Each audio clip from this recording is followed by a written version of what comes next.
Dikutip dari CNN Indonesia, Mahmud Abbas merupakan tokoh dan politikus ternama Palestina. Ia sempat menjabat sebagai Perdana Menteri Palestina pada 2003 dan menjadi presiden pada ke-2005.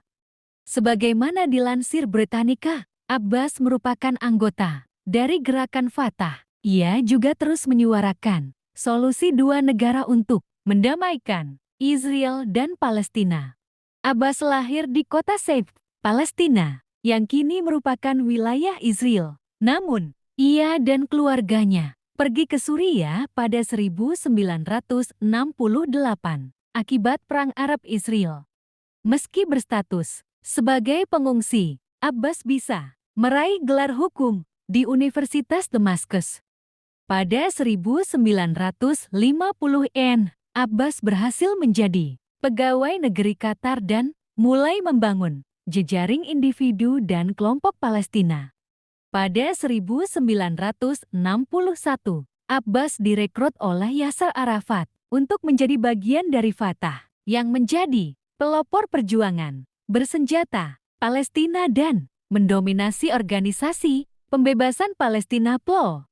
Abbas merupakan tokoh penting dalam pembentukan kesepakatan Oslo yang ditandatangani Arafat dan Perdana Menteri Israel Yitzhak Rabin pada ke-1993. Kesepakatan itu membuat Israel dan Palestina saling mengakui satu sama lain, dengan Israel menyerahkan beberapa fungsi pemerintahan ke Palestina. Abbas sepeninggal Yasser Arafat. Setelah Arafat meninggal dunia pada 2004, Abbas diangkat sebagai pemimpin PLO. Pada Januari tahun 2005, Abbas mengemban tanggung jawab sebagai Presiden Palestina. Namun, pemerintahan Abbas harus berhadapan dengan perpecahan di dalam Palestina setelah kandidat yang didukung Hamas, militan Islam di negara itu, mendapatkan kursi legislatif pada ke-2006. Pada 2007, Hamas berhasil menguasai jalur Gaza, sementara Abbas mengambil alih tepi barat dengan dekret presiden.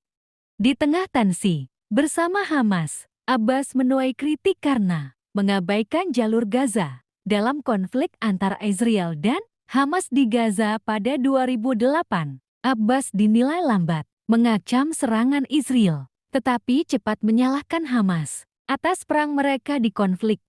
Abbas juga dikritik karena dinilai terlalu otoriter. Ia mulai memerintah tepi barat dengan dekret presiden pada ke-2007.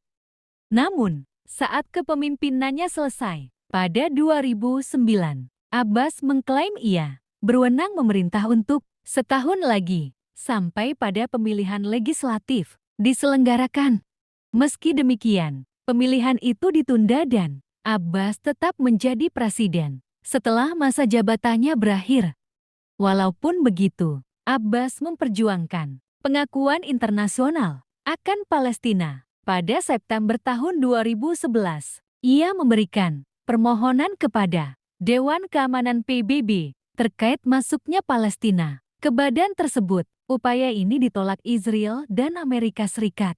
Namun, Abbas berusaha mendapatkan pengakuan implisit dari PBB dengan cara menjadikan Palestina sebagai negara berstatus, bukan anggota, tetapi pengamat. Lewat resolusi, status Palestina ini berhasil diraih Abbas pada 29 November tahun 2012. Sebanyak 138 negara mendukung Palestina, 9 menolak, dan 41 negara abstain. Resolusi ini juga mendesak Israel dan Palestina untuk kembali membicarakan solusi dua negara yang selama ini mandek. Sementara itu, pejabat Israel menentang upaya Abbas untuk mendapatkan pengakuan Palestina. Mereka menyampaikan tindakan tersebut dapat menghambat negosiasi keduanya. Pada September tahun 2015, Abbas mengumumkan Palestina tak lagi terikat dalam kesepakatan Oslo, sembari menuding Israel sering melanggar kesepakatan. Pengumuman ini disampaikan dalam pidato kepada Majelis Umum PBB. Abbas juga masuk dalam daftar 500 tokoh muslim paling berpengaruh di dunia per ke 2022. Selain itu, Abbas dikenal sebagai tokoh intelektual dan pragmatis. Abbas juga ikut andil dalam keputusan Dewan Nasional Palestina yang setuju bekerja sama dengan kelompok perdamaian Israel. Selain itu, Abbas menulis berbagai buku dan menikah dengan Aminah Abbas. Pasangan tersebut memiliki 3 anak laki-laki.